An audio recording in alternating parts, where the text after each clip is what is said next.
Sometimes we're sitting in front of here and I'm like, oh my God, can we please be finished with this? Because my eyes are hurting. Oh, I'm blind. Yeah, I'm blind right now. That's hard. It's it just is really big spots. hard to be TV podcast people. It's hard. It is so hard. We have lights. Makes me want to drink. Lights shining in our eyes and hurting it. It's like not cute.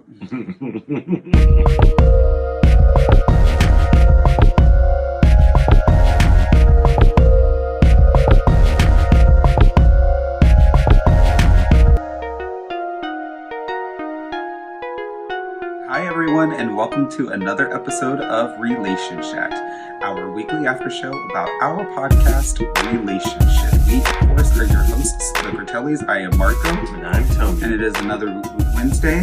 Woo woo!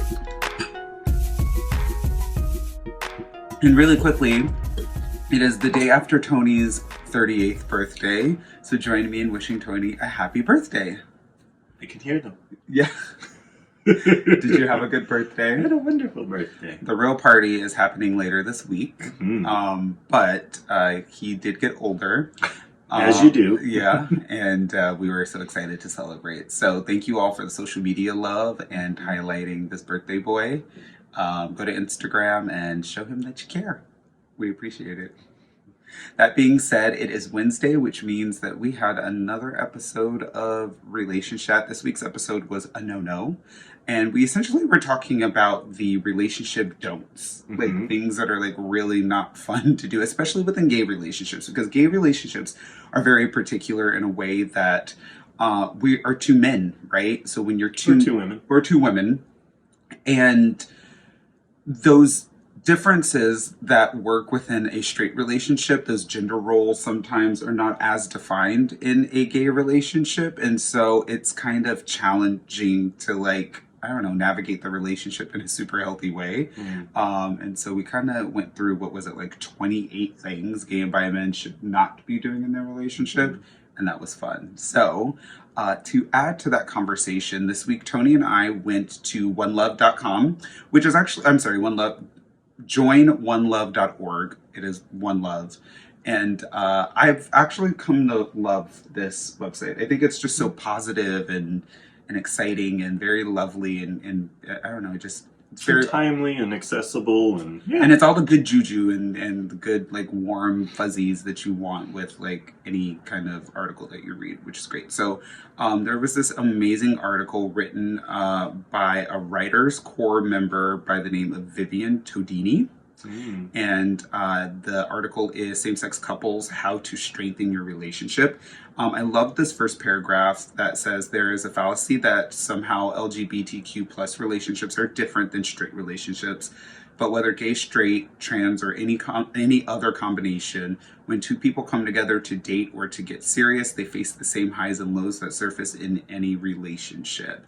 And I love that was pointed out because at the end of the day, I think people think that just because there's two penises in the household, that for some strange reason, everything is just easier, that there's no problems, that everything is fine.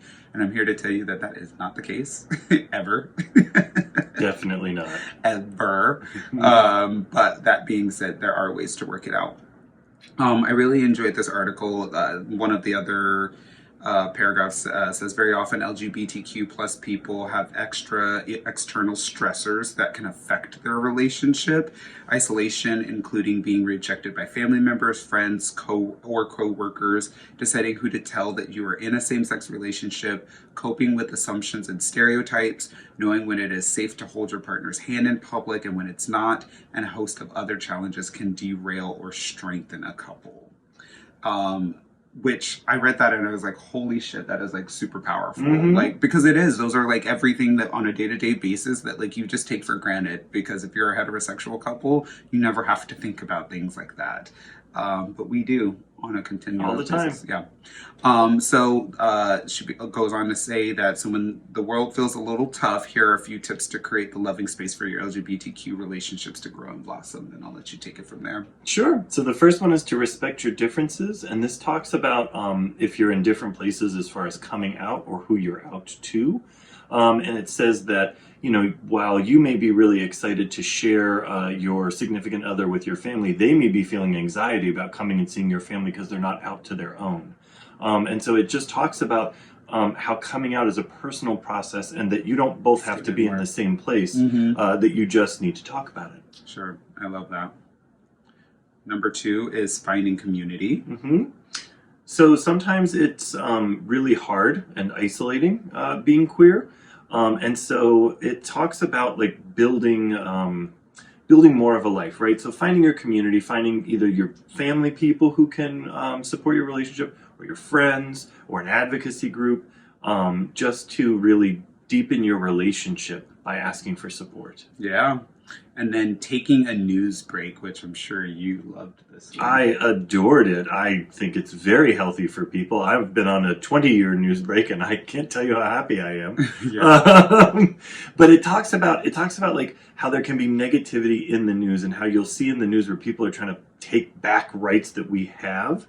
And it says like just to disconnect from that and to actually like connect with your relationship and build on your own inner world that you have and nourish that by spending time with people that support who you are, not getting into the negativity, because that's all the news is. It's like 99% of the news is just what's negative and what's sensational and what's on sale today. Sure. And we're talking to you, coronavirus.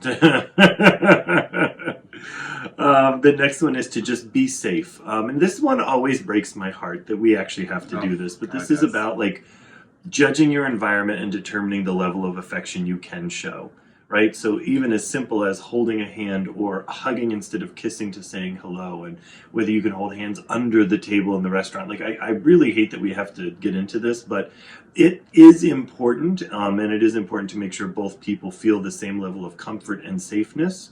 I know you and I are very fortunate to live here where we can hold hands, but there are neighborhoods where we still don't hold hands. Yeah, it's very, and you don't know. Sometimes it can work, sometimes it can't work, and you just don't know. And so you just have to be very careful of that. Yeah. The next one is to be vulnerable with each other, right? So when you are alone, letting down all that guard that you put up in day to day, including the guard that we were just talking about, right? So it's easy to put on a mask. It's normal to wear armor, but don't forget to take it off when you're with your partner, which I think is a really important last step in this. And I think it's really great that it came last, because we do forget. Yeah, all the time. All the time. I love this article, and we would love to hear from you. Please make sure you check the show notes on Instagram and on the podcast episode, and that will tell you exactly where to go to figure out and read this a little bit more in depth. And then make sure you're emailing us or messaging us on Instagram, Twitter, and or Facebook, and let us know your thoughts about it.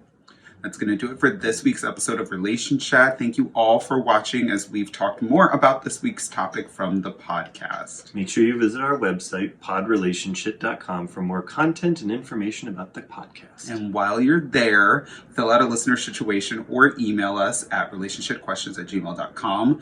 Once a month, we will answer your questions on the podcast and do our best to give you all some guidance. And if you're not a Patreon member already, head to patreon.com/podrelationshit and start donating today. Your donations will give you early access to the podcast and even give you behind-the-scenes interviews with our weekly guests. And don't forget to visit Parasso-USA.com today for all your shave and beard needs. Use the promo code Relationshit20 at checkout and get 20% off your favorite shaving creams, aftershaves, or beard oils and washes, so you can look and feel like the Cotellis. Hop on Twitter, Facebook, and Instagram to continue the conversation. We are at Pod Relationshit on all platforms. Have a wonderful rest of your week. We love you all. Bye. Bye.